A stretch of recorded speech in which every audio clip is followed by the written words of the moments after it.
At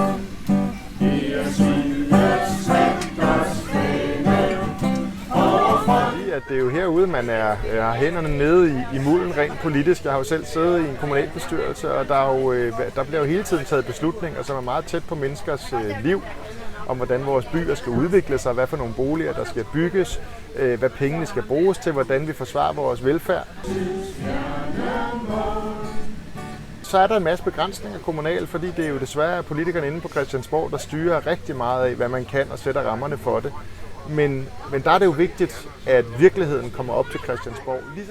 Ja, jeg hedder Karen Testrup Clausen, og jeg sidder i kommunalbestyrelsen for Enhedslisten her i Holbæk Kommune.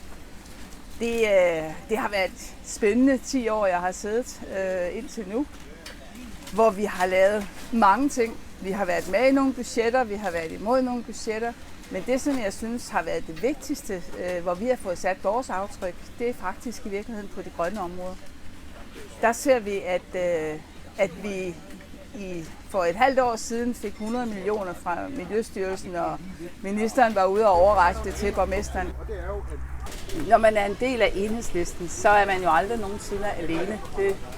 Det er det her jo også præg af. Vi er et fællesskab. Vi er også et fællesskab i forhold til at arbejde med de kommunalpolitiske spørgsmål. Jeg hedder Birgit, og jeg overvejer at stille op for Enhedslisten til næste kommunalvalg. Hvad er det, der får dig til at synes, at det kunne være en spændende ting? Det er både fordi, jeg synes, at det Enhedslisten kæmper for, det er enormt vigtigt. Det er et rigtig socialistisk alternativ, hvor man ikke er måske så interesseret i at gå på kompromis hele tiden, men man har nogle ting, man gerne vil kæmpe for. Man vil gerne trække det, man kan af kommunalpolitik i en rødere og grønnere retning. Hvad vil dit råd være til en, der overvejer at stille op her i Holbæk-kredsen? Gør det. Om vi fælles og kvit grønne rød.